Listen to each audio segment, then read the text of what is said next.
Why must we feel our future's so uncertain? Why must we feel our presence is a burden? Living day to day off crumbs from the table. This dependency must end. I know that we are able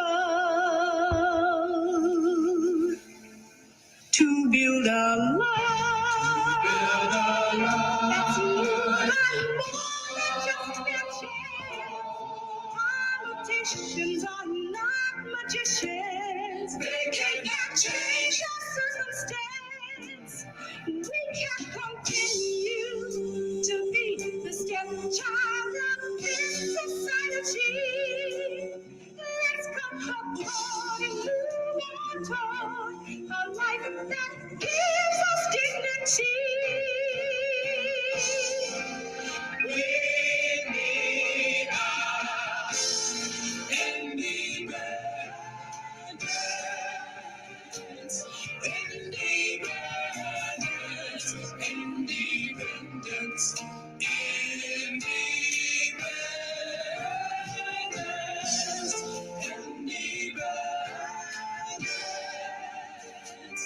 independence.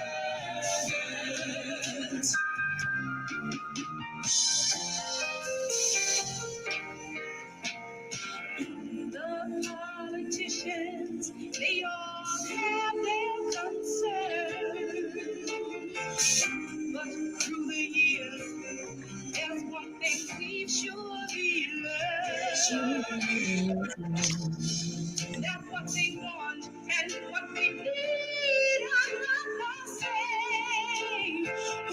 Even though our best interests they claim. They have their rules, and with our lives they surely play. 'Cause win or lose, our conditions stay the same. Don't you think it's time we take our future in our hands? Let's go alive. Together, we must take a stand for our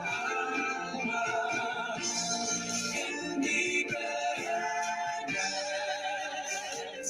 independence, independence,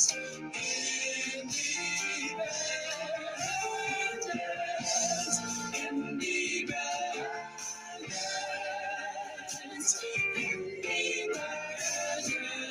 independence.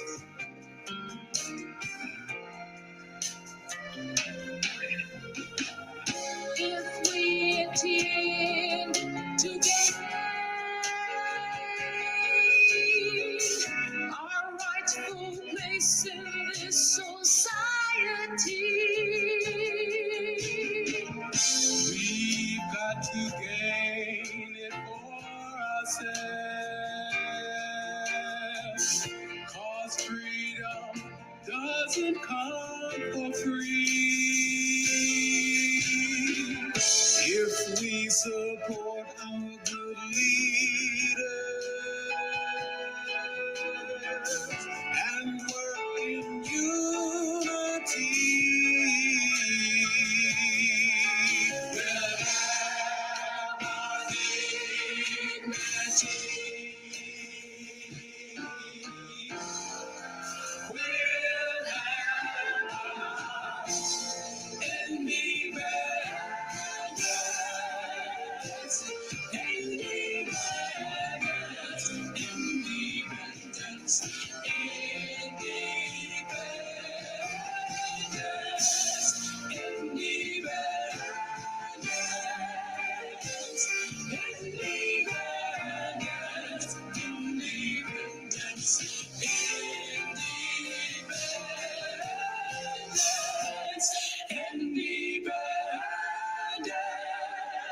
Independence, independence, independence,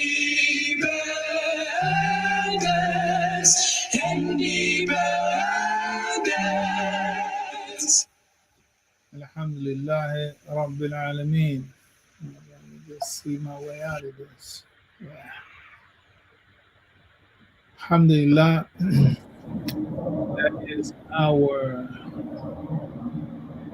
national anthem, national global anthem, Bilalian anthem. We're gonna get a name for it. We're gonna make it go viral. Yeah. But we ain't even playing. We're not playing at all.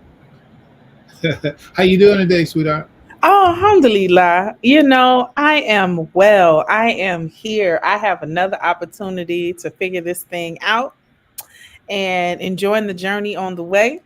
So I'm well. I really am. I'm well. Opportunities are making themselves known, and I'm grateful for it.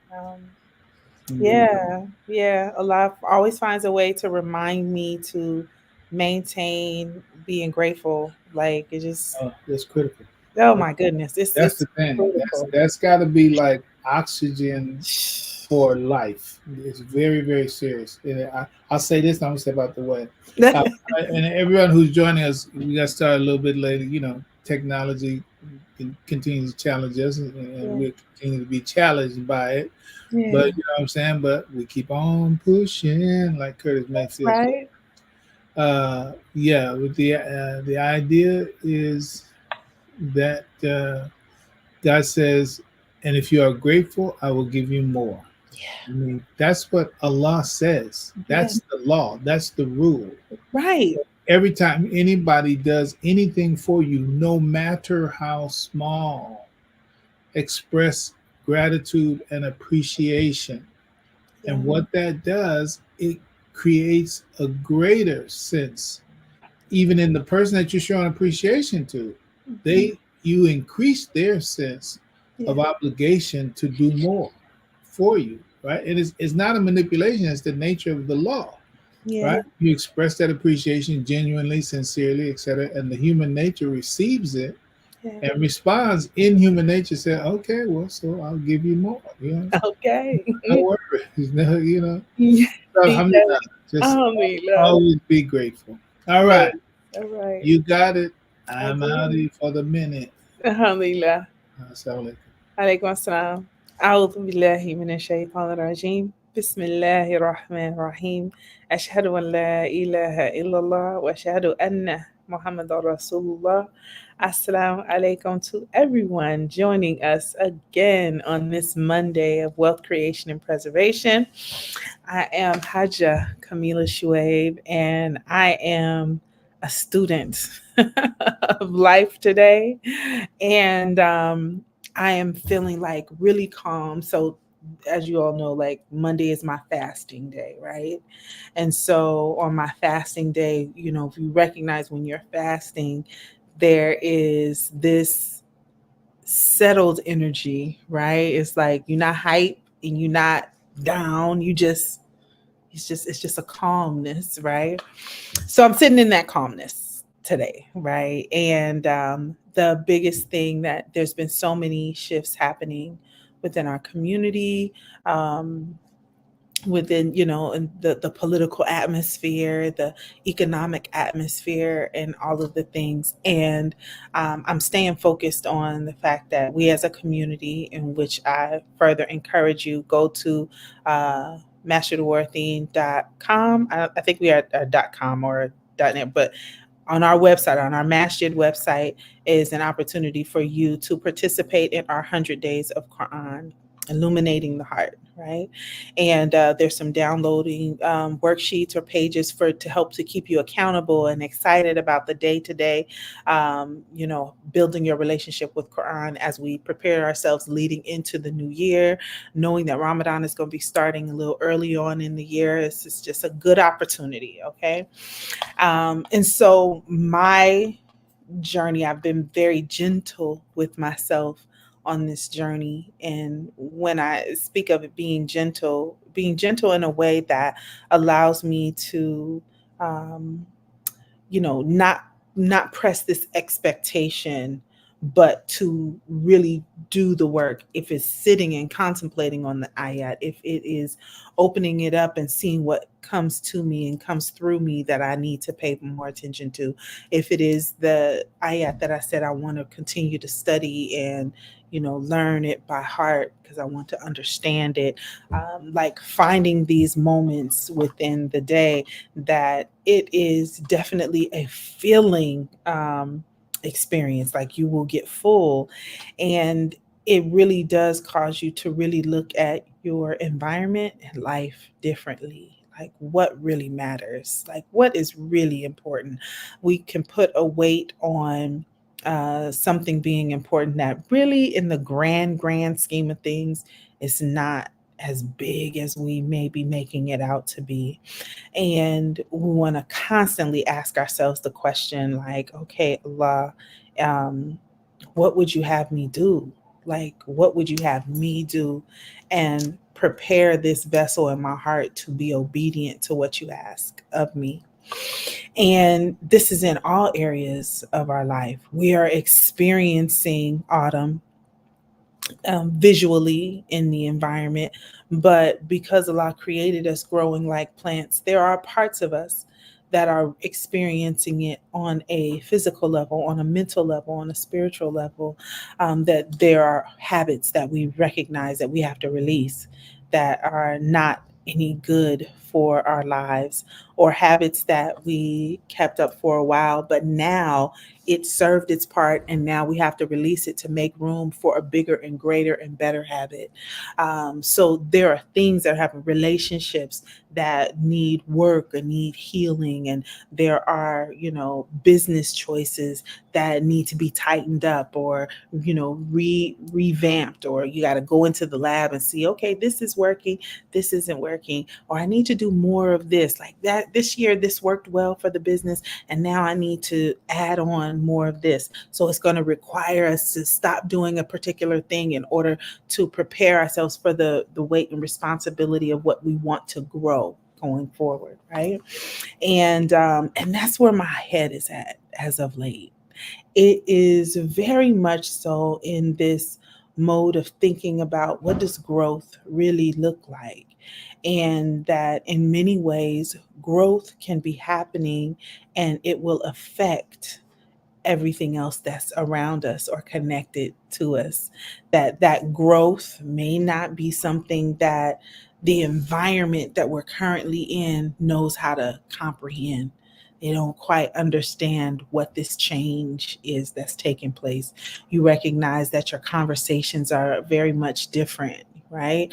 And then in seeing that, being able to honor and tailor the expectations that you may have from others because of the growth that they're going through and the changes that you're going through, right?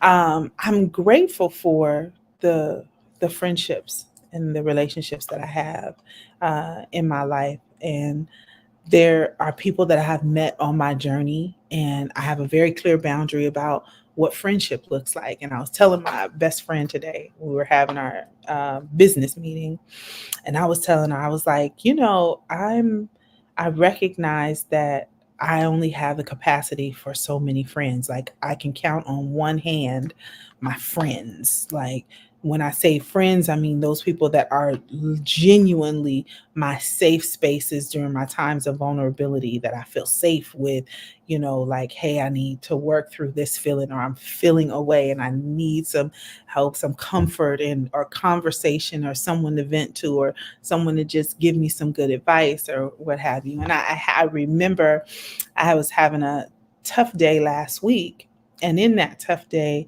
um, I was just like, what haven't you tried before during your tough time? Because like you immediately, when you're having a tough moment, immediately you go to prayer, you go to this moment of gratitude, you go to the tears. It's okay to cry, all of those things. And then I asked myself in that moment, I said, what is something that you have never tried before during a tough time? And I was like, well, I've never tried like reaching out to someone and just like asking them to show up. I never tried that. I've always just kind of sat in my own space and just kind of did the work on my own, as opposed to like really leaning into the people around me that I consider resources. And it was like, well, let's try that. Let's just see. Let's try that. And I did. And my friend showed up for me. And I didn't need much. It wasn't this thing where, hey, let's go to dinner or let's go to the movies. It literally was just like, girls, just go to the corner store, walk around, and go get some snacks, and you just drive me back home. I just needed a breakup of energy just to be in your company for a moment. And I did that, and it did work, and I felt better just in that 1 hour that we spent with each other. No big agenda of things to do, right?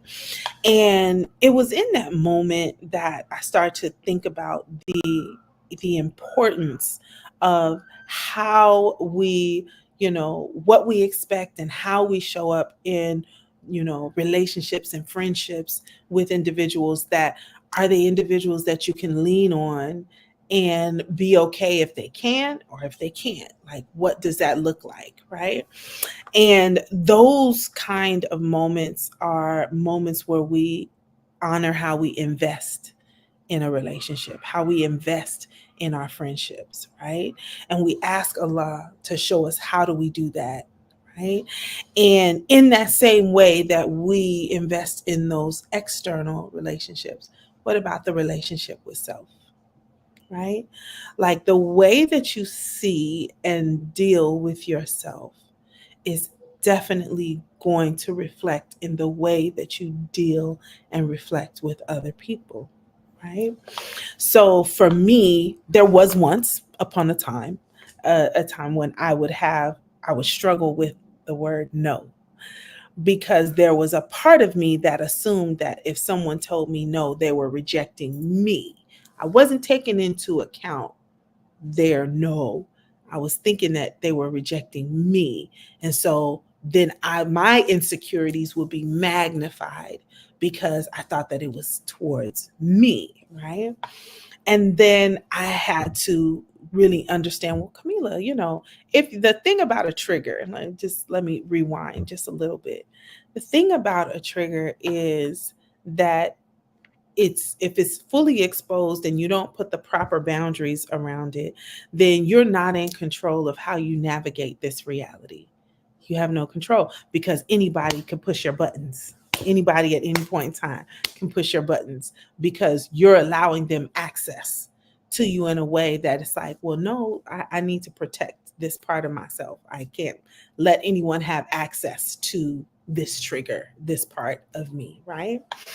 And so in knowing that and how I navigate even with my clients, and this is a conversation that just really comes up pretty regularly in our group discussions or with my clients, is just really understanding how being self-aware, how I respond to a thing, right?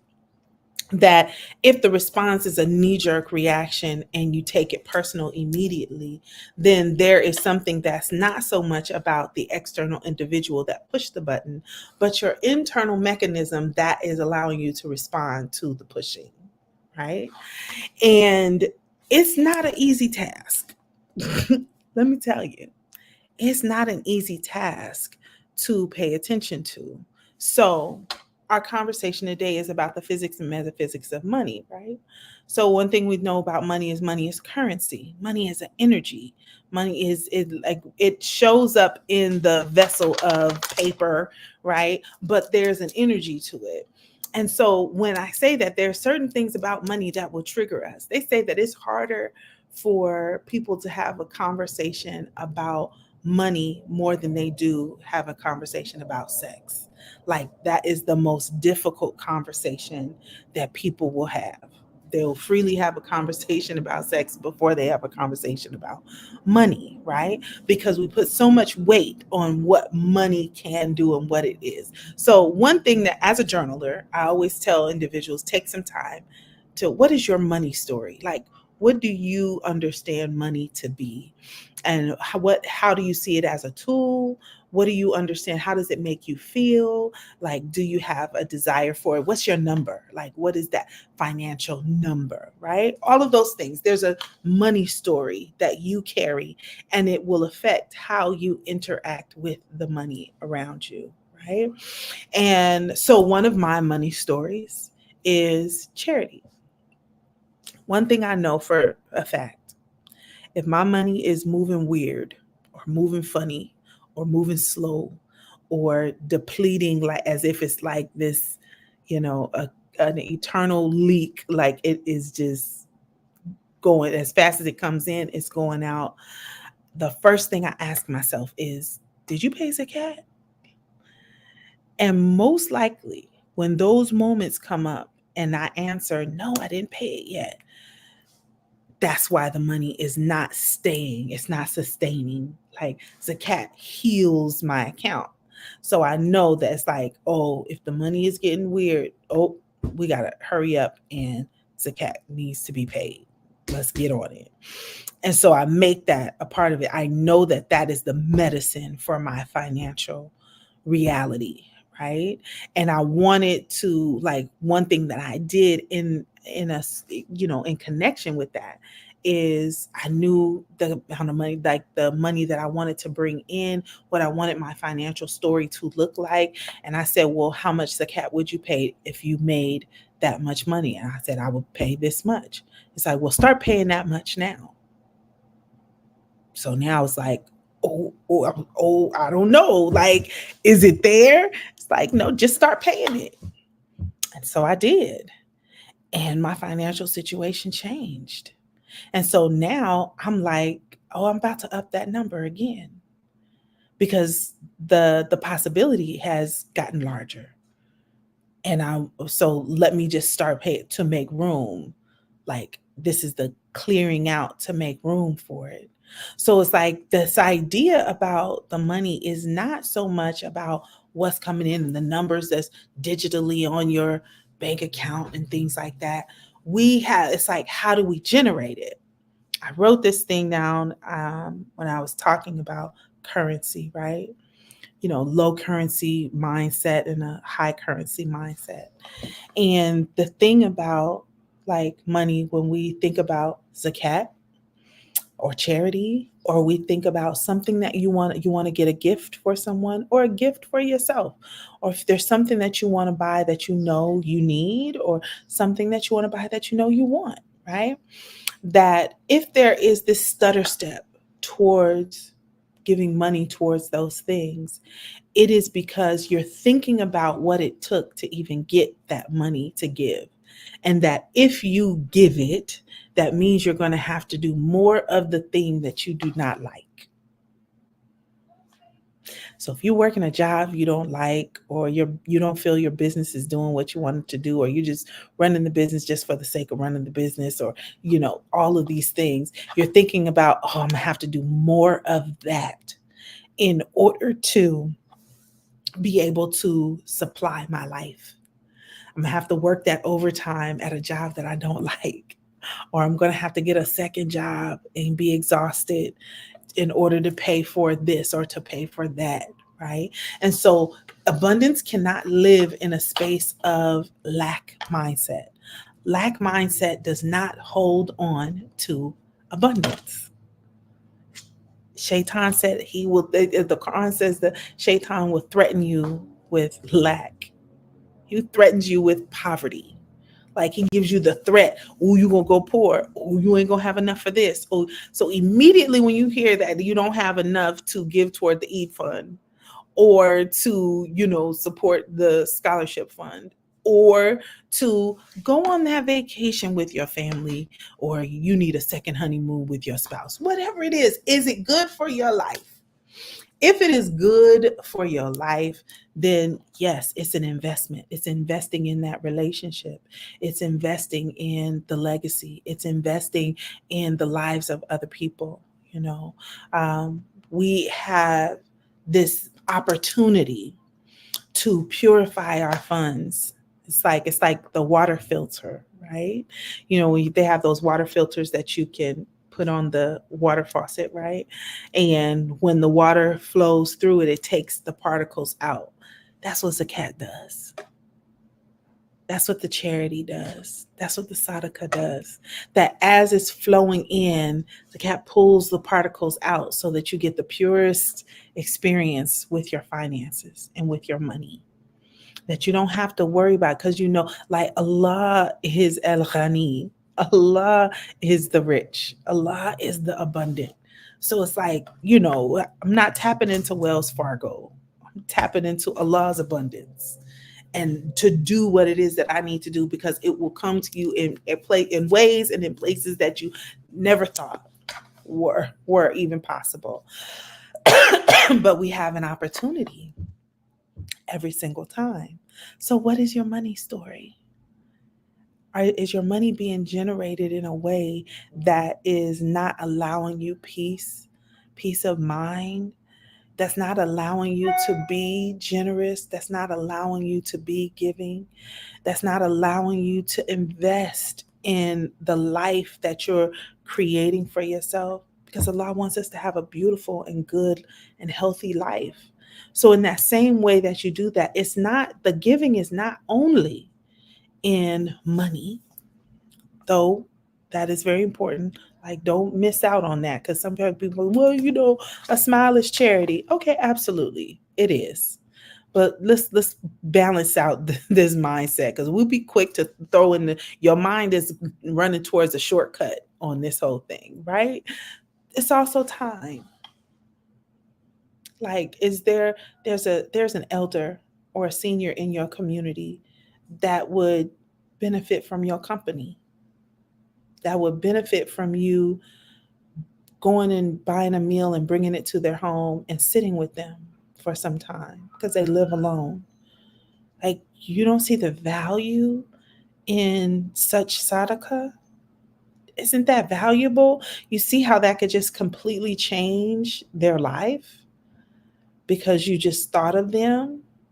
Someone that is working in the masjid and doing all of the things, and you see that, like, there's a show of appreciation towards them, because the thing that you're appreciating is not just the vessel that is doing the work, but it's showing Allah, like, Allah, I'm grateful that you given us this individual who gives so much of themselves to ensure that this masjid is running, make sure that these carpets are cleaned and vacuumed, making sure that the windows are clean, making sure that the grass is cut, like, and you show them a sense of appreciation because you are honoring the fact that they are of service. It's like, you don't think Allah recognizes that? Absolutely. Allah recognizes that. So there's so many ways for us to be charitable, for us to be giving, for us to show appreciation, to purify our hearts and our finances, our physical selves, our mental selves. What do you have to give of it? It's like, if you don't use it, you lose it. Right? So we make sacrifices by exercise. Yes, work this vessel out, work the body out, because it helps to keep it strong and purify it so that it can continue to do the work. If you don't use it, you lose it. Your brain, your intellect, you don't use it, you lose it. So what do? We want to consistently, continuously do the things that we invest in this one vessel that we have. It's so important. It's so important to take that time and be conscious of how it is that we give of ourselves. Zakat is a purification. Sadaqah is an opportunity of purification. And so as we purify, we want to fill the vessel back up with what? With the Quran. It's like, it gets no better than that. It's a beautiful thing. It's a beautiful opportunity.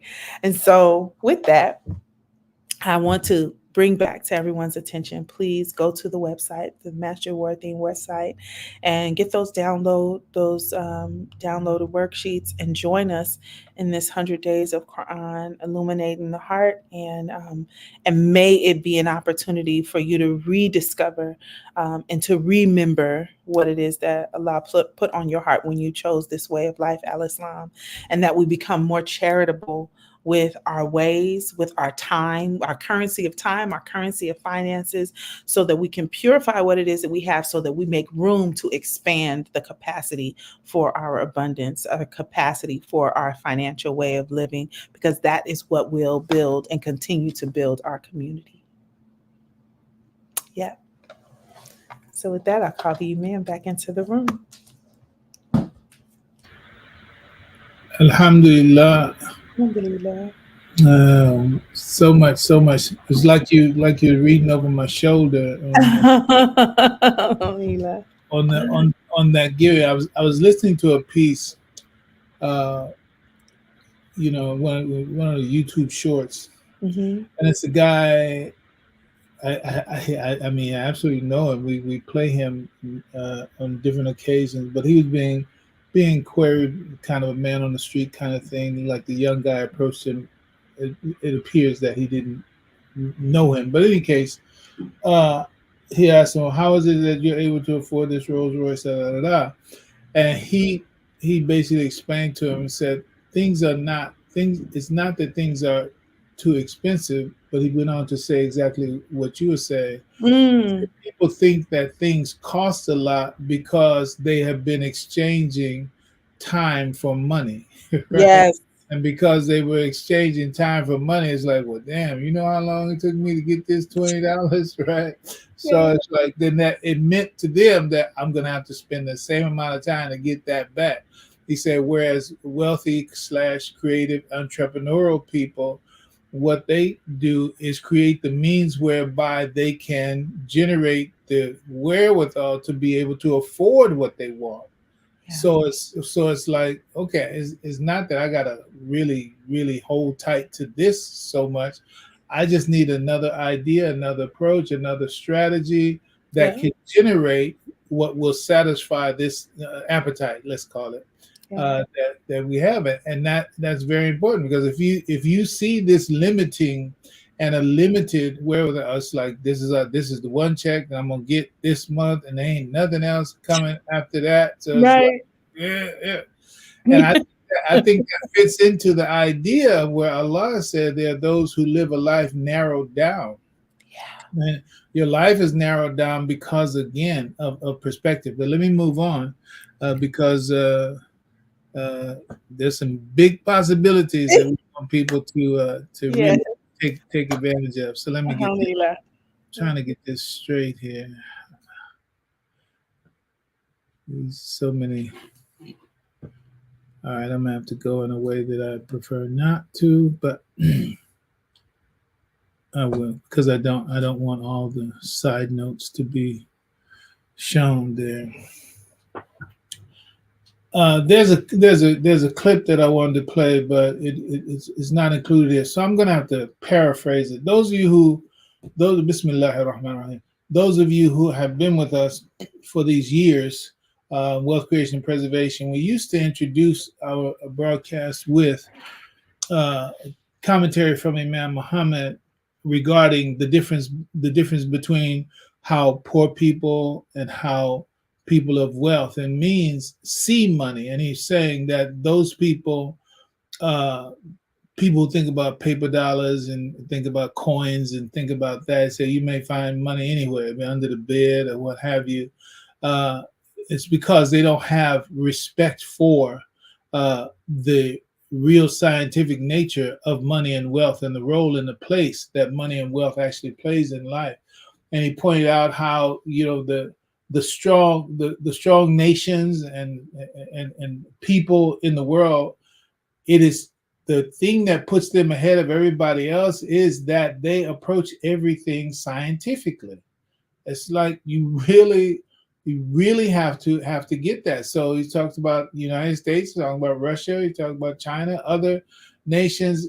They're ahead mainly because of their scientific insight into whatever it is that they're endeavoring, and whatever it is that there's this competition for and in and about. It is about that science. And so money. So today, he said, what God wants us to think. Let me punctuate with what he concluded the clip that I was going to play on. He said, God wants us to think scientifically. You gotta, if this is your situation, you have to stop thinking that that's a secondary uh, qualities. In the clip, the person said, "Well, yeah, well, the prophet had faith. He didn't have science. They were trying to say he probably didn't have that. He wasn't a scientist or he wasn't scientific about it." The imam said, "Yeah, he had a faith that led him to science. He had a faith that led him to science." And we know in the history of Al-Islam, he talked about algebra, imam, in that class. So I'm gonna have to play that clip again. Maybe we have to get it next week. Like I said, we had some technical challenges, and they're going to continue. But inshallah, we'll get that clip again and play it.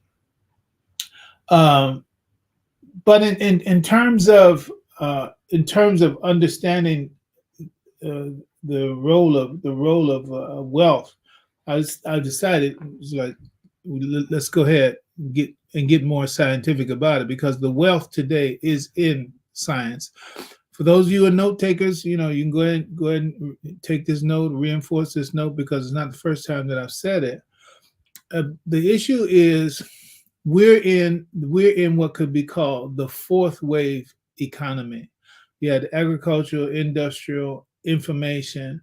We're in a spiritual, you can call it an abstract, a metaphysical economy. There's just so much right now. It is not grounded in all those more concrete things, right? Including even paper dollars, paper coins, hard money like gold and silver, etc. It's somewhere else now, and cryptocurrency is it. That's the level that it's on, and to the extent that like all these little problems we have on trying to get the platform up or get the sound right or get the picture right or whatever. Okay, all that is hardware kind of issues, right?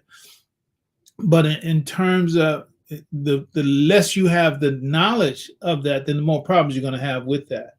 Okay, well, we're in an age where money is now more abstract. Money is more, or rather said, less material, less concrete, less less quote unquote solid. It's more metaphysical, and it's more transcendent. It's more abstract. Listen, you're talking about Elon Musk is like $300 billion or something like that. I mean, where a person can start thinking, and headlines have gone out like, who will be the first trillionaire, right? And even that has a lot to do with the weakening of the dollar. But I need to just go on what I'm saying. So it's like, yeah, 300 billion, but what is 300 billion? If every dollar is worth only about quote unquote 3 cents, then you got 300 billion. Do the math. That in terms of real purchasing power, which we have more to say about in a minute. When it comes to purchasing power, 300 billion sounds like a whole lot to us, and of course it is a whole lot. But it's not $300 that are 100 units of purchasing power for each one of them. No, this is about 0.03% of purchasing power for each one of those $300 billion. But let's move from that. But it's like, yeah, I'll take it still. Let's move on from this. So we're talking about the physics and the metaphysics of money, right? I started out with a question. I mean, this really kind of came about just by my reflecting and asking the question. This is not a boast. I'm just taking you with me on the ride. How do we get here? Because let me be very, very clear that my hope is, I want to convince you, if you are not already engaged in however small a way with Bitcoin, particularly cryptocurrency, fine, but Bitcoin is the goal. That GOLD, that I am energetically and sincerely trying to encourage you to engage it if you haven't already done so. you must. Any case, so in my quest to try to get, okay, how can you make it clear? How can you make it plain? Because it's very, very clear to me the issue of monetary energy, which is what we're going to talk about. And so it sounds rhetorical. It's like, rhetorically poetic, and yeah, monetary energy. It's like, yeah, you said something heavy, No, it's like, no, you need to understand what it really is, and that you have access to it. Because we don't think about energy, and we don't think about force. It's just not in the habit of mind for us to do that. So the point is, in pursuit of trying to get to the level of clarity that I hope to achieve, I just ask myself, because I didn't know at the moment I asked, and this was day before yesterday or whatever. He said, well, what is the difference between energy and force? What's the difference? We hear about energy and we hear about force, but what's the difference between energy and force? Okay, so let's go with this. So imagine you're pushing a heavy box across the floor. Force is when you push the box, you're applying force to it. And the harder you push, the greater the force. You can't feel the resistance, you can feel the resistance from the box, and you need to exert effort to get it to move or to change its speed. Force is what you directly apply to overcome friction and get the box to move. It has both direction, that is force. It has both direction, meaning the way, the direction that you're pushing it in, the way you're pushing, and and it has magnitude. So force has direction and magnitude, and how hard you are pushing it, right? The magnitude of pushing is how much. The way you're pushing, are you going east, west, north, south, whatever, up, down, what have you? All that has to do with force. So you make that clarification. Force has direction and magnitude. Just put it there. I think that's a simple package, especially for understanding it in distinction to energy. So now energy is what? Now, as you're pushing the box, you're using energy stored in your body. Listen. Energy. We're talking about the difference between energy and force, right? Okay. When you're pushing the box, what are you using to push the box? Energy. Where's that energy? That energy is stored in your body. Where does it come from?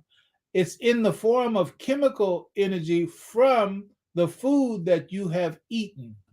So you put something in your body, it becomes energy, and then that energy is expended as a force when you're doing the box pushing things, right?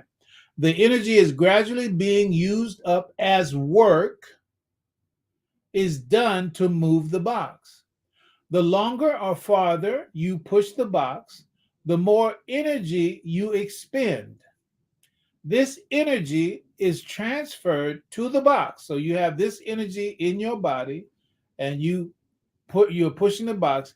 That energy is being transferred out of your body in the form of kinetic energy.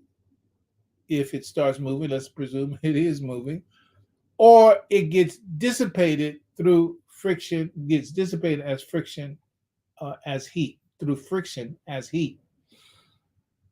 All right. So force is what you do with energy, right? All right. So the key is the force is the direct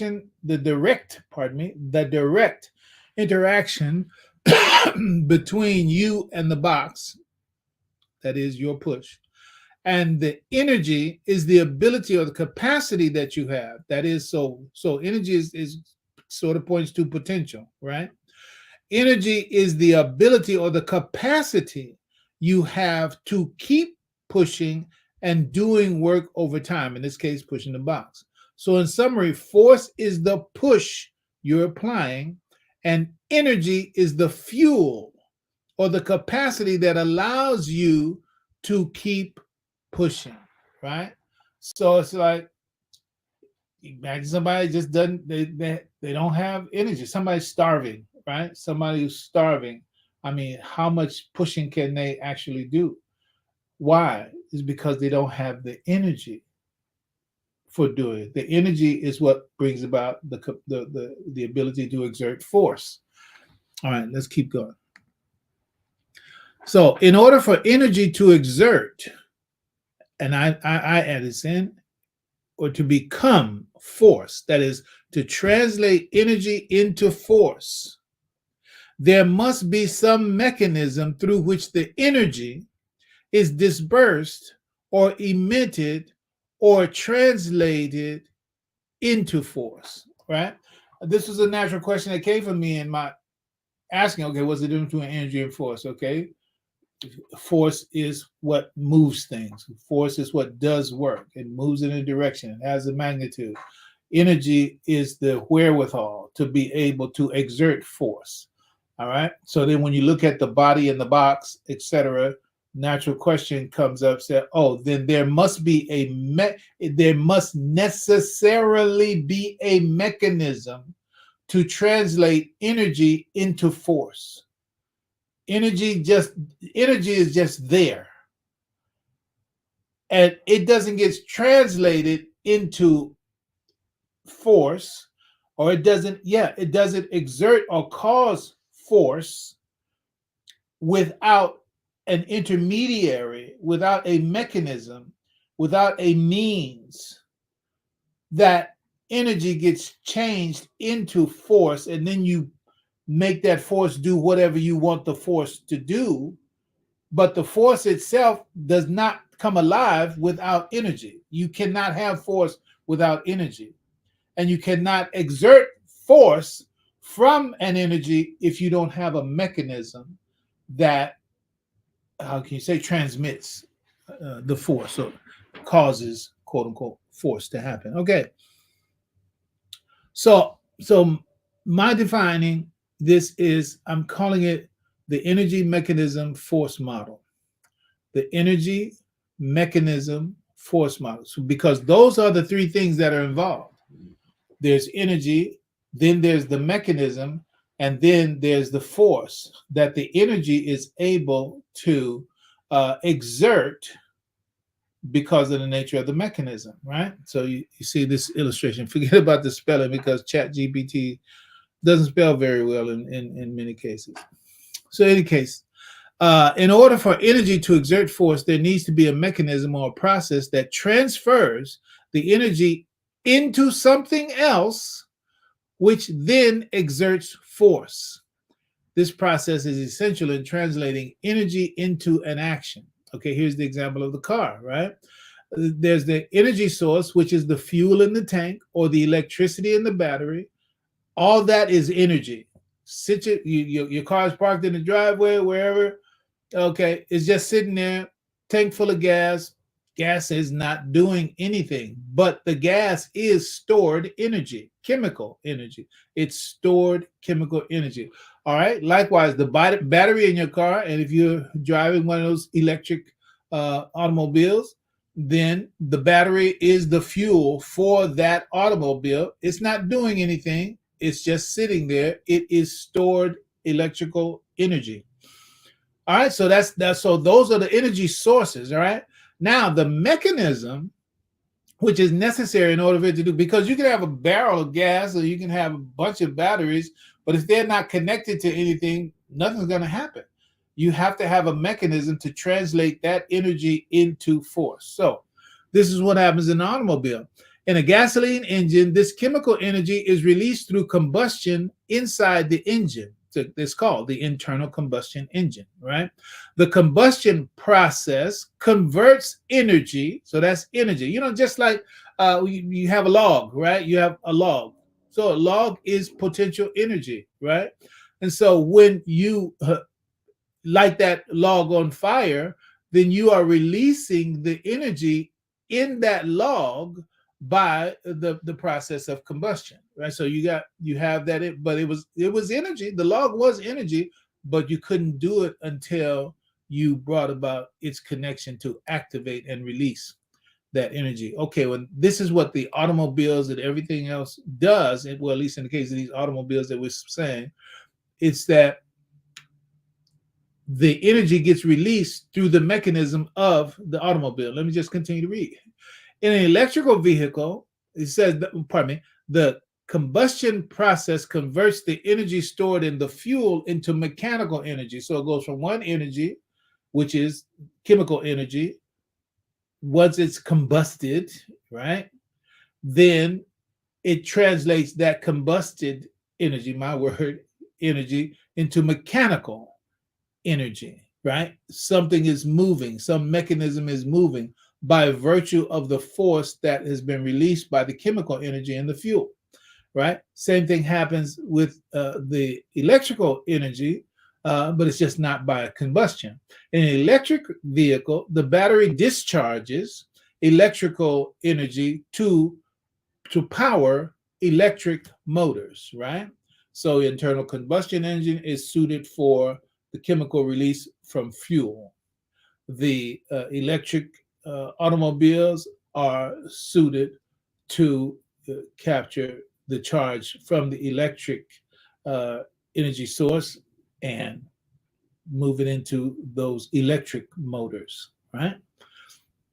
So, okay, so you have the energy source, we just talked about it, chemical, i.e., the fuel, and the electric, i.e., the battery. All right, the mechanism, you have the internal combustion engine, and also you have the electric motor automobile. So, where's the force?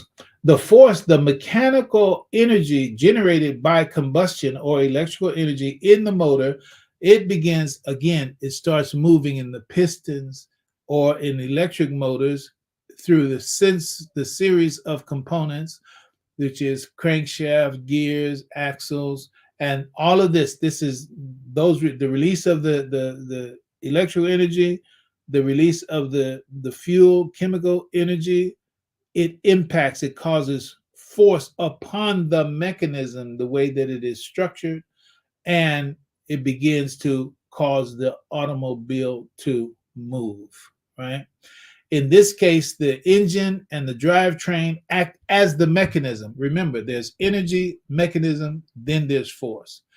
Fuel, battery into whichever system, whether it's electric or whether it's internal combustion, that it activates the mechanical system. The mechanical energy is transferred to the wheels, and the wheels roll and the car moves, right?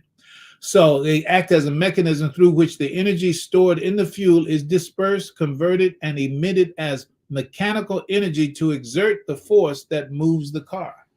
All right. So I don't want you to think about just those three things. There's energy, and in our example, you have the chemical energy in the fuel, you have the electrical energy in the battery. Okay. Mechanism, the way that a Tesla electrical automobile is constructed is different than the way that a standard internal combustion engine is structured. But and each one is structured in a way to take advantage of the type of energy that that stores and that it utilizes. Okay, so that should be clear. So the mechanism is what is between the energy being released and the force that you hope to exert. You want the car to move in a certain specific direction at a specific speed. Well, then the energy in conjunction with the mechanism itself is what makes that happen. All right. So that's the model. Now, here's the key point. So these little images here. These are images of windmill and sawmill, for example. It's just abstracts, obviously. The point is that you set the sawmill. The sawmill set on the river, and so you have the hydro energy, the energy coming from the flowing river, and then it's connected to the mechanism of the water wheel, and then the water wheel is connected to the saws inside of the mill itself, and that's where the force is exerted, and that's where the work is actually done by the transferring and the translation of the hydro energy, the energy from the water connected with the mechanism of the water wheel, connected with the mechanism of the saw operation inside of the mill itself. Okay, windmills also function the same way. The energy is in the air. The first one we mentioned, sawmill, the energy is in the water, and then that hydro energy gets transferred through the mechanism into the sawmill to do the work.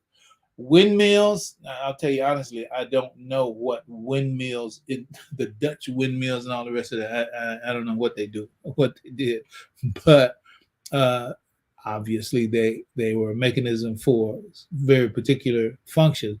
I know we have these wind farms right here in California. It's like you look and you got these giant wind, and they're generating a whole lot of money that we're paying for, and getting the benefit of the service. So the point is that's energy being translated through a mechanism to exert force somewhere. There's some benefit that comes to the people who take the products and benefit from the work done by the sawmill and from the work done by the windmill, et cetera, et cetera. So all of these are this translation from energy through the mechanism to exert a force. And now I want to be clear, additionally extended. Uh, a product, the idea is that a product comes out of the other end. A product comes out of the sawmill, logs and boards, etc. Whatever the product is of windmill, even if it's just energy moving machinery that does some other function to serve the people. Any case, it's from the energy to the mechanism to the force exerted for the purpose of creating a product. The energy stored in the fuel is not directly force. The mechanism of combustion and electric energy translates the stored energy into the force that pushes the car forward. We've said this. Similarly, in other systems, energy requires a mechanism, whether mechanical, electrical, or chemical, to be converted into force or action. Now, we got a couple of steps that we're going to take here, but I think for clarity's sake and for connection's sake, I do want you to understand. We are talking about monetary energy. Monetary energy. You can have words like purchasing power in your mind, right? There's a force, but the monetary energy is separate. Just like it needs a mechanism in order for it to exert its force, which is purchasing power, right? So you have monetary energy in its varying forms. In order for you to get the benefit of the monetary energy, it has to be connected with a mechanism that translates that monetary energy into some kind of force, in which we're saying for force right now, purchasing power, right? So I think very simply, dollars, right? Okay, you got dollars. You got so many dollars. All right. Okay, it's energy. Yet those dollars are energy, right? Okay, how can you you can't get the benefit of the dollar just sitting there. He's crazy. As crazy as it may sound, you got these, you look at all these stacks of money, right? Stack of money from his chin, right? That's that. All that is energy. That's just energy. So what are you going to translate it to? Right now, y'all can do the rest. I'm not even gonna go down that road right now, right? Just when you talk about bling bling and you talk about ice, you talk about dripping, you talk about all that, make it rain, etc. That's very clear that you don't have any real idea of what to do with that energy if your interest is the benefit of your people. Let's call it. Let's move away from that though. Because it just shows you how much we don't know. Now, to speak about Bitcoin as monetary energy, I put this guy here. I don't mean any disrespect, because he deserves a great deal of respect. Michael Saylor. He is a rocket scientist, no doubt about it. And but I would have to say, at a certain level, you don't have to be a rocket scientist to really understand Bitcoin. But because of the fact that you haven't been exposed to it, if you haven't been exposed to it, then there's a tendency to fear. Ignorance breeds fear. So the less you know about it, the more you're afraid of it, and that's a part of the problem. Just like Haji was just talking about, and Satan threatens you with poverty, right? There's a take on that also right here, right there. It's like Satan will try to scare you out of getting involved with what will make you rich, which is actually what he's doing when he's telling you don't give, don't share, whatever, don't be charitable, etc. He's trying to scare you away from being rich. Well, one of these things happen. This is also one of the ways that those who have the fiat monetary energy don't want you messing with this new form of monetary energy that they can't control. So they use FUD, fear, uncertainty, and doubt, in order to push you away from it. Don't be thinking about it. But I'm not even going to rally on that point right now. I want you to understand what is meant when we talk about monetary energy. So I'm saying to you, if you want, I do have to tell you, his language is a higher language. So I wouldn't necessarily say, well, go listen to everything that he has said and you do that, because he speaks in scientific terms. But that's also one of the reasons why he's one of the most powerful individuals in the world for as far as wealth holdings of Bitcoin. So there's a correlation between what you know and what you're worth. Let's put it like that, and how you deal with material wealth. But let's continue to just try to understand Bitcoin as monetary energy. Okay, so we talked about chemical energy that's in the fuel of an automobile, right? And we talked about electrical energy that's in the electricity of the battery, right? The electric battery, it's stored energy, but electrical. Fuel, it's stored energy, but chemical. What we're talking about now is monetary energy, energy that is itself money. Energy that is itself money. That's what we're talking about. Okay. So, energy from a monetary perspective. In this analogy, Bitcoin represents a form of stored monetary energy, meaning it embodies economic value in a digital form, just as potential energy is stored in a battery. So it's like, that's what a store of value. That's what money is, and that's what Bitcoin does. It's a store of value. It's that when you go to the marketplace, which is what makes the dollars worth anything, is that there's a market. And so the market is the mechanism by which the energy that's stored in even fiat currency, the energy that's stored it is only able to exert force in and through the marketplace. It's no good. You're just sitting there holding it. It's no good. You have to put it into the market in order to have it exert force, which is called purchasing power. And then that's how you get things done, right? Okay. So, but Bitcoin it is in a digital form. It is stored monetary energy. It's in a digital form. Just as potential energy is stored in battery, Bitcoin can be thought of as a reserve of financial energy. Please understand. I want you to understand how abstract money already is. And given that you can get on that side of the picture, then everything that we're talking about is what we think about when individuals who are wealthy we have wealth.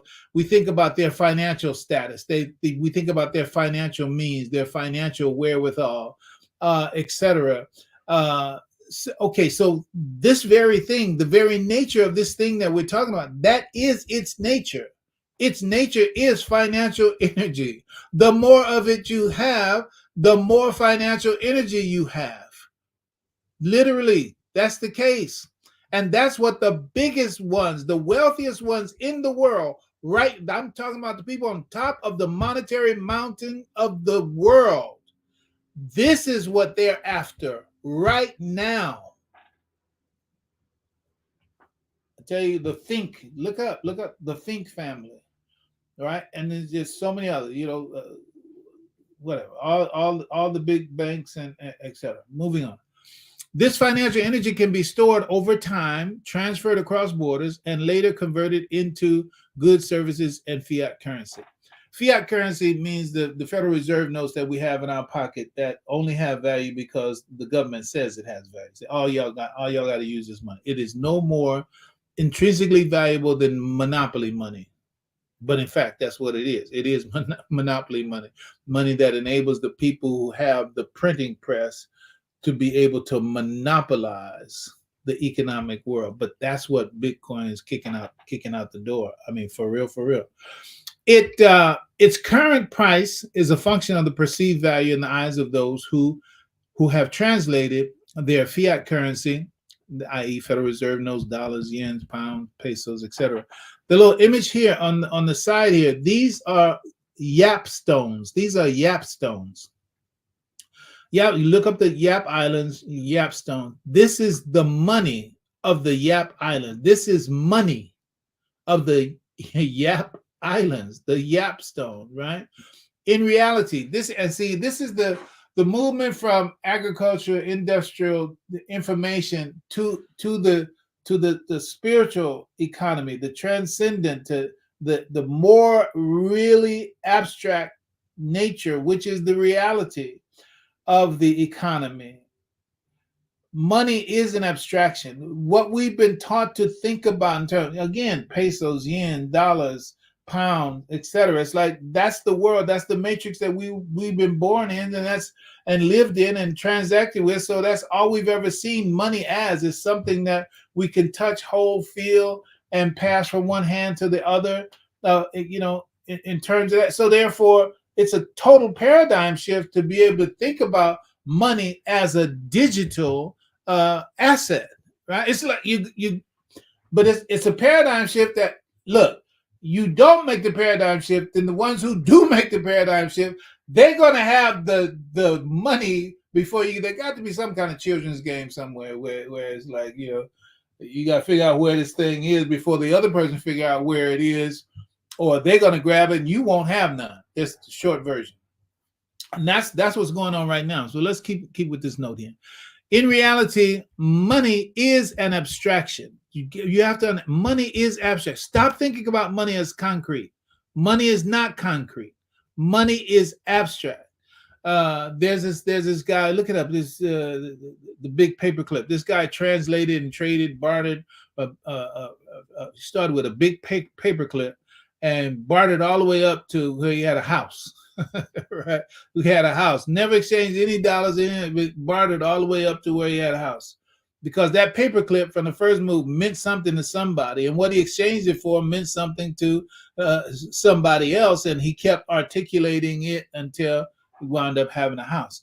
What was facilitating the exchange? Whatever was facilitating the exchange, that was the money in that moment, but there was no fiat exchanged in that whole process. Why? Because money is abstract anyway. Money is not concrete. Let's keep going. So that can be proven by the fact that almost anything can serve as money. Anything. And there's so many things that chocolate has been money, conch shells have been money, slaves have been money, furs, playing cards, chocolate. Did I say chocolate? Salt. Even the word salary comes from the word salt. In any case, so it's just a matter of agreement between the market participants as to what they mutually accept as money. Money can be anything, right?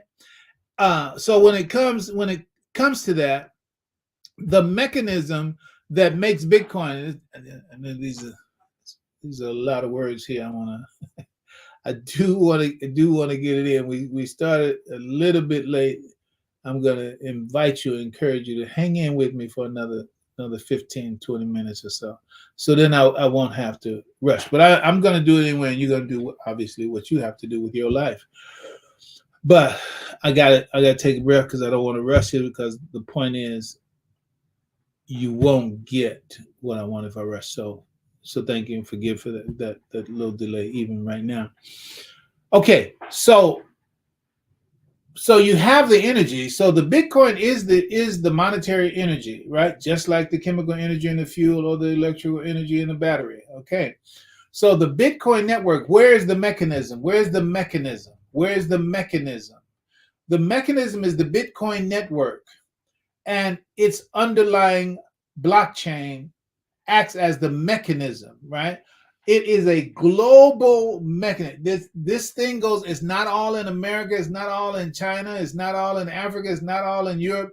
It's a global network. It's an established global network that has never been hacked, has never been broken. And once it's got started in 2009, it has not stopped. It has not broken. It has not failed. All right. The Bitcoin network and the underlying blockchain. That's the mechanism. Okay. I'm telling you that the value is there. All right. And one of the critical ways you're going to say, where does it get its value from? Okay. The first value was in what it was by nature. But now, since people are exchanging their fiat for Bitcoin, the value is in how attractive it is and how much of the fiat currency it has attracted. So now there's $1 trillion and more already invested in cryptocurrency, and I think no, pardon me, 1.3 trillion or so is purely Bitcoin. Then you have about $1 trillion in other what they call altcoins. So the point is, the value as a store of value, Bitcoin is real, actual, there, right there, and each one of its tokens, as it's identified, the coin, each one of them right now is around $68,000. So the value it's in there now, right? So when you look, when you talk about the American dollar, the American dollar, it has its value because the government says it has value, but the dollars in and of themselves, they have no value. If you go to try to exchange, it used to be you could exchange paper money for gold or silver. Can't do that anymore. The only thing you can get is more paper, like the paper that you're taking to be exchanged. Let's keep going. So I want you to understand the mechanism is there and present, solid, unbroken, etc. So the stored energy, the maintained, the transferred energy, its conversion, all that is possible because there is a mechanism for it. I won't go through the whole thing of mining, but mining is what also generates the value of the Bitcoin. You can look that part up. In terms of transactions, Bitcoin transactions have been ongoing. I think the first transaction was 10,000 Bitcoin for 2 pieces. But of course, that's a painful memory for I'm sure the one who did the first purchase. But the point is, it hasn't stopped. It hasn't stopped then. But the biggest value is a store of value. Okay, so where does Bitcoin get its value from? From most market participants, what they do, they're engaging now with their fiat. They value Bitcoin due to its several things: decentralization, government doesn't control it; its security, it's a global, open, transparent accounting system. It can't be counterfeited. It's transparent. It's doesn't require. I don't have to trust you. You don't have to trust me. The system itself, by the blockchain technology, ensures that all the transactions are above board, straight, and what they say they are. So it's a trustless system. It is also capped at the supply of 21 million, which creates digital scarcity, and that's one of the things that gives a thing more value when it has value, and then it's also scarce. Then that makes the value of it go even higher. And so positioning Bitcoin as an inflation-resistant asset is not something that you can produce more of. Where does inflation come from? Inflation comes from putting more and more of that paper money out into the environment while the goods and services are not keeping up with that in production. So therefore, you have more money chasing fewer goods, and so therefore it's going to cost you more in order to do that. Bitcoin is not subject to that because it is limited in its supply and it cannot be produced at random or at will. The Bitcoin network enables the global censorship-resistant transaction without intermediaries, empowering users with true ownership through private keys. Layer 2 solutions, this is all language inside there. I'm just going to finish the reading. Layer 2 solutions like Lightning Network enhances its speed and efficiency, while Bitcoin offers financial inclusion for the unbanked. That's another thing. You don't have to have a bank in order to do it. There are banks.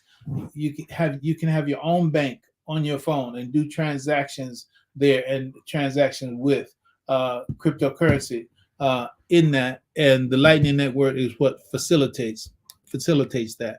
This is the mechanism that makes the energy that is stored in Bitcoin able to be translated into purchasing power. Okay, chemical energy in the fuel, electrical energy in the battery, monetary energy in Bitcoin. All right. These attributes make Bitcoin a revolutionary alternative to traditional fiat currencies. All right. So the final thing is force, economic influence, and purchasing power. Once the stored monetary energy in Bitcoin is in your possession, it can be used to exert economic force in the marketplace. The force is analogous to purchasing power, the ability to exchange Bitcoin for goods, services, and other currencies. Just as a physical energy applied through a mechanism results in a force that moves or changes something, Bitcoin as a monetary energy can influence economic activities, buying and selling, adding and subtracting. That is, it's energy, right? And so you can take that energy and you can add to things that you want to have, get rid of things that you don't want to have, or that the adding and subtracting is like you can get more stock and then move more stock, benefiting in that way. But it's from monetary energy. So Bitcoin holds that monetary energy, and it is constantly growing because it's coming more and more into adoption. So the pieces that you hold, unlike in fact, on the contrary to fiat currency, the more they produce, then the less its value, right? When it comes to the demand, when more and more people find out about Bitcoin and want it, while its supply can't increase, the appetite for it and the value of it increases. And that means whoever already possesses Bitcoin in the whole world, everybody, wherever, whoever, it doesn't matter. As more people gravitate toward it, more people want it, whoever already has some, the value of what they have is going up because there's a limited supply and an increasing demand. So it is a naturally expanding monetary energy. It's naturally expanding as more and more people find out about it and move towards it. Then that's it. So those who have get more out of what they have. But if you don't have any, the weakening of the fiat currency that you're depending on, and you don't have the money of the new age, and the other is dying, and this one is the one that's replacing it. Wow, you talk about a technology gap if you don't keep up with the technology. But what about if you don't keep up with the new money, right? That's critical. Okay, so I think we've covered this. So you have the energy. The Bitcoin is monetary energy stored digitally. The mechanism is the Bitcoin network. The force is the purchasing power that comes with that. And okay, so all right, good. So so that means I'm gonna.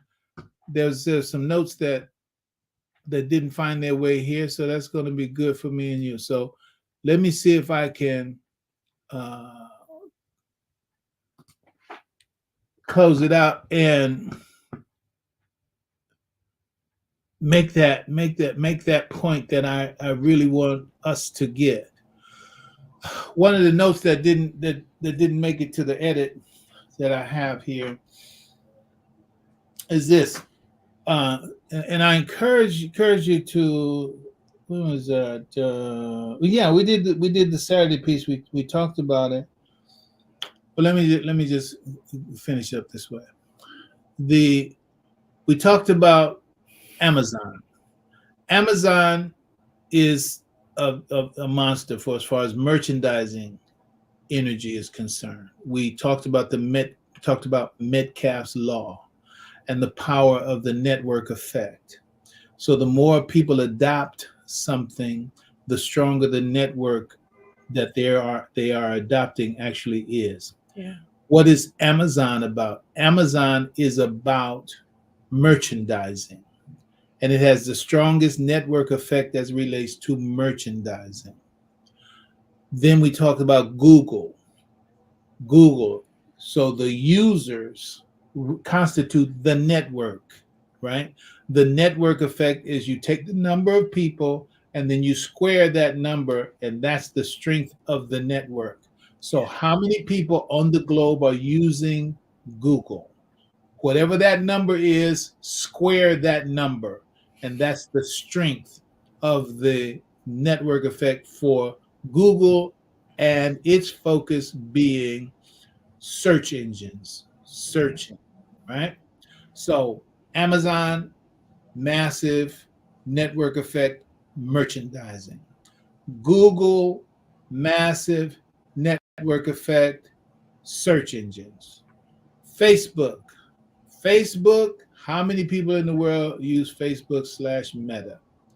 Square that number, and you got the strength of the Facebook. So just these three are more powerful than many nations on the planet because of the subscribers and the network effect that they're tied to. Yeah. And money goes to them in consequence, because merchandising is not about the money. Listen to what I'm saying. The merchandising is just what we distribute, we logistically we make sure everybody get what they want when they want it from where they want it. Merchandising, that's what we do. And so we get money because of our merchandising expertise, right? Yeah. Google, we're not doing merchandising. Our thing is about information, about making information available, accessible, et cetera, et cetera. That's our business. But we get money because of the service of providing effective search engines to our customers, our users, right? Social networking is the network effect for Meta and Facebook. It's not about money, it's about social networking. So the more we do the social networking thing, then money comes to us. We get the money because of our power for social networking, says Facebook. Google, we get money because of our power as a search engine operation. And Amazon, we get money because of what we do for merchandising. All right. So the merchandising energy, Amazon's got that. The search engine energy, whoever, Google's got that. The social networking energy, Meta, Facebook's got that. Okay, what about Bitcoin? Bitcoin, all it is money. It's not merchandising. It's not search engine. It's not social networking. It is a form of money. Listen, when people adopt the Amazon modality, they adopted because of what it does for merchandising. So therefore we get the merchandising. Google for search engine, Facebook for social networking. Bitcoin, its function is to function as money. It functions, it's money, right? So the more people adopt it, the only thing that comes from it is an increase of it as monetary energy. It's like it's not a social network for friends. It's not for search engines. It's not for merchandising. All it's about is functioning, doing what money actually does, and that's what it is. It is money. It is monetary energy, and it does more of what quote unquote money is supposed to do, but that fiat currency doesn't do. So, how can I close this out? So,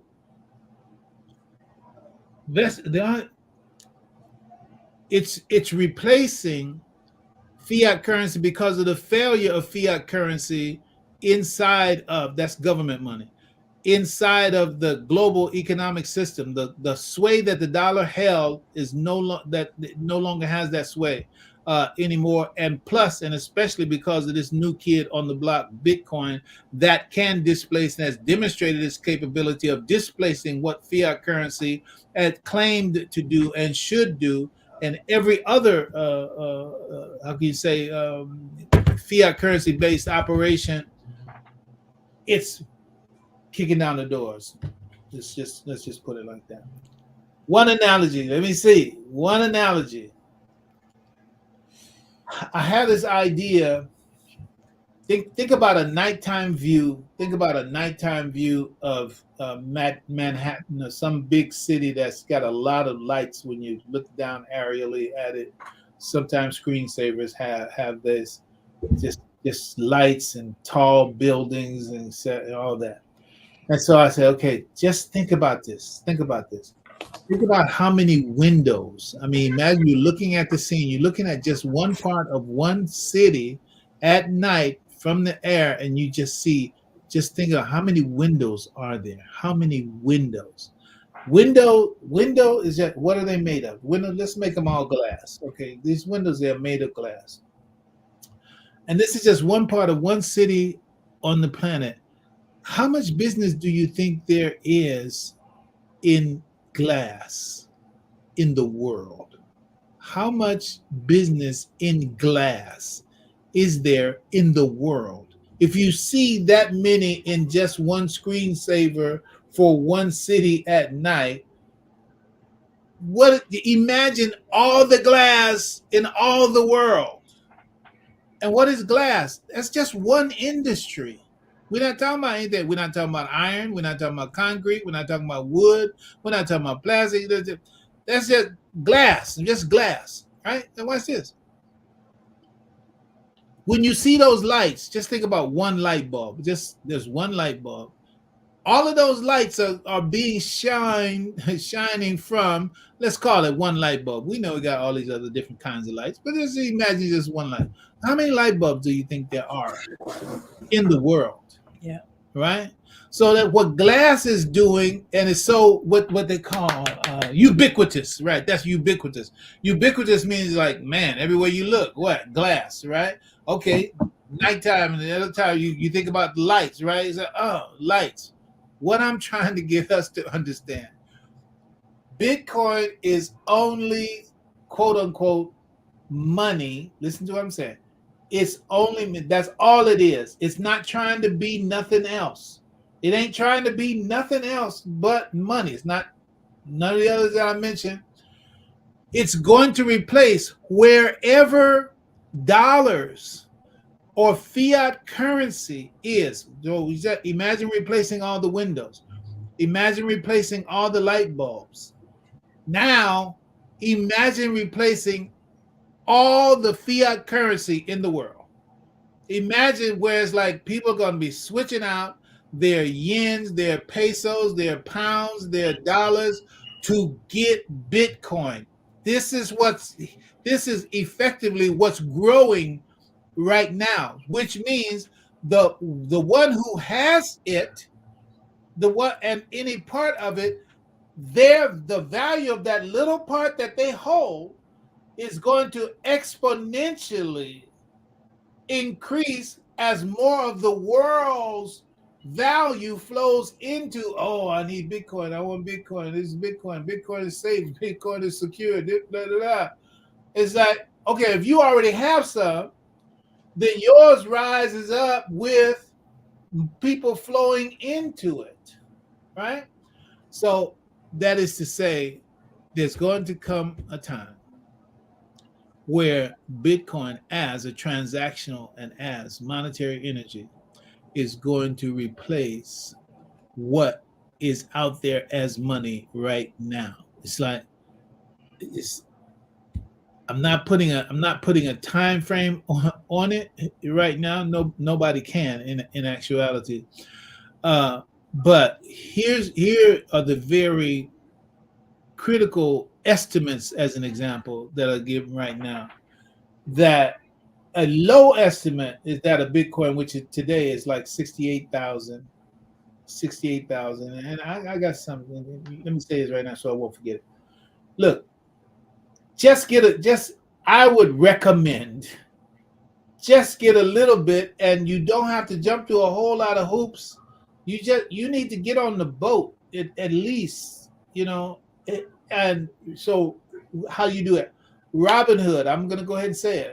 Robinhood is a very simple app, simple, easy to use interface where and you get the smallest amount you can just to have something, right? Because while we're talking about $68,000 right now, the projection is by the end of 2025. That's like a year from now. The conservative estimates are $250,000. Conservative estimates. Okay. So it's like, most time when you hear, I would suspect everybody listening to this or me, if you will, on this platform, say, man, $68,000. So you automatically start thinking, man, I can't afford no $68,000. No, you don't have to go all the way in like that. But I do say to those of you who do have $68,000 resting somewhere else, I know you got Roth IRAs and other things like that. And this is not financial advice. Do whatever you have to do. Don't risk what you're not willing to lose. All of those caveats, I'm gonna give you that. But I'm telling you this in utter confidence that 68,000. If somebody told you could buy $1 million house and they can tell you that the house is going to be worth $1 million in 5 years, I'm being slow rolling it. Really, if I told you the house is going to be worth $1 million in 5 years, but you can get it for 68,000 today, is that a deal you want to make? And think about what happened to you in the last 5 years. Think about how fast did the last 5 years go? Did they go fast or did they go slow? Right. So you look at some of these things. Oh, when was this party? Oh, this party was it. Man, look at the ticket. Oh, it was a man. Time go like that, right? Especially when you're busy, right? It's like boom. So I'm just saying. I'm just saying. It's like I just need to be sure that I know I said it. I know I gave some dip your toe in the water information, and so you some of the easy way to do it. Because it's there's a child nursery rhyme somewhere, but I'm gonna have to let it go. So, brother and sister, do your homework. Do your homework. I've noticed also that my pieces on Blog Talk are still up there. So if you go to Blog Talk Radio, Fahim Shuaib, put in some WCP and Bitcoin, you can follow up on the conversations that we had started in November 2015. And I was thinking about even like right now, today is 2024, right? So it's like 9 years. Like, I mean, in 9 years, it's really, really, really, really something. Let me check this note here. We're gonna pull out. Khadija is telling us, Assalamu alaikum warahmatullahi wabarakatuh. I will never deal with Bitcoin again. Yeah, well, yeah, somebody can scam you. Yeah. Too many are scamming with it, inviting more scammers, fake sites, as well as fake apps where both simulate real sites and real legitimate businesses and apps. Nothing but a big scam. Beware of fast talkers. Yeah, I agree with you. I agree with you. There is that scam, and I do understand how individuals can get got. But Bitcoin is not the scam. I myself in that FTX thing, I lost something in that FTX thing, but it wasn't the Bitcoin that did it.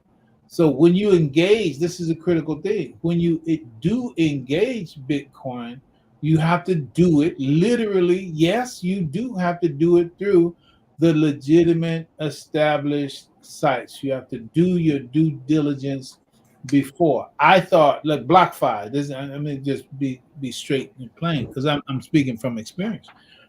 BlockFi, which was one of the ways that you could leverage your Bitcoin with them.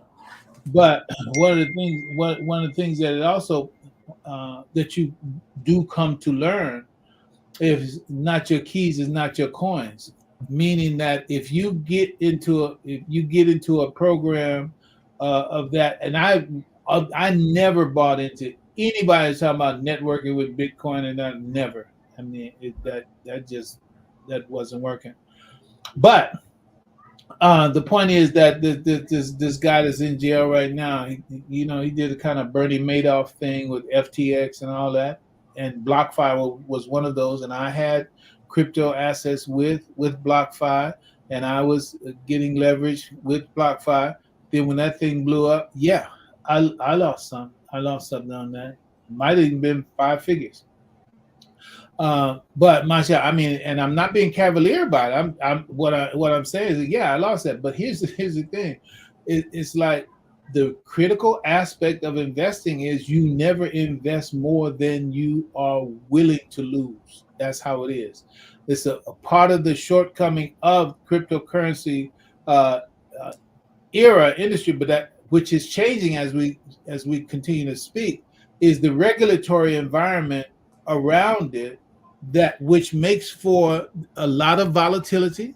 A lot of volatility is there, and there's the opportunity, and yes, there's risk. But I have to say, and I say this very affirmatively, that Bitcoin is not the scam. Bitcoin is not the scam. There are people who will scam you in the name of Bitcoin, but Bitcoin is not the scam. The scammer is the one who did the scamming. And there's also those altcoins, again, a whole lot of scamming. They have a very vulgar term for altcoins, right? So I regret that, but I'm going to go ahead and say it, Khadija. I'm going to say it. I'm going to say it out of love, for you. That is one of the shaitan moves, to keep people like you, who are and were sincere in your approach to it, to rob you of the opportunity, because whatever it was that they did destroyed it appears, your hope, belief, faith, and appetite for what was a good thing that you were going after. And I'm telling you that good thing is still there. I am telling you that good thing is still there. And I am telling you that Allah's hand is very clearly in this. Now, all the other scammy kind of, it's like, yeah, Shaitan, he said, I'm going to come from the right, from the left, from before, from behind. So Shaitan ain't sleeping. He ain't. He just tried to take folks out.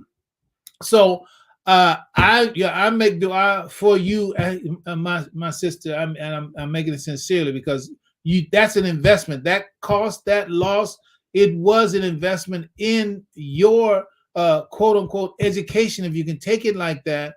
But if you can just find a way to just touch it again, because there's nothing coming. There's nothing coming after it.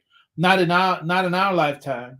That has the wherewithal to do for us what we need to have done from an economic perspective. And I believe it is a blessing from Allah. I like right now. It's like, man, okay, when you gonna finish, brother? It's like I could talk about this just on and on and on, because I know, and Allah knows best, the hope for intergenerational wealth and the acquisition of wealth in what I have to say is one of the least costly from an energetic point of view. That is the thing that you have to invest is your confidence, your belief, your knowledge, the doing your homework, etc. Just your brain. You got get the knowledge of it, and that's the only thing you have, and then you make your investment. Then when you make your investment, then the investment starts doing what it's going to do for it. I'm saying that there's nothing how can you say more uh that is less labor intensive to generate more benefit, profit, utility. I don't know any, not stocks, not real estate, not gold, not silver. I'm telling you, this is it. I got to shut down. All right, Khadija, thank you for sharing. But with my heart, I'm inviting you back in. Don't let it deprive you. Don't let it deprive you of real hope real possibility in the future, and I'm standing on what I'm talking about. I'm standing. I'm not giving no numbers, but it's my stuff is real solid, and for years. So I say hang in there, but inshallah, that's my dua for you, and that's it. All right, Haja, I know I went overboard, underboard, off the board. That's what it is today. You're muted. You're muted, sweetie.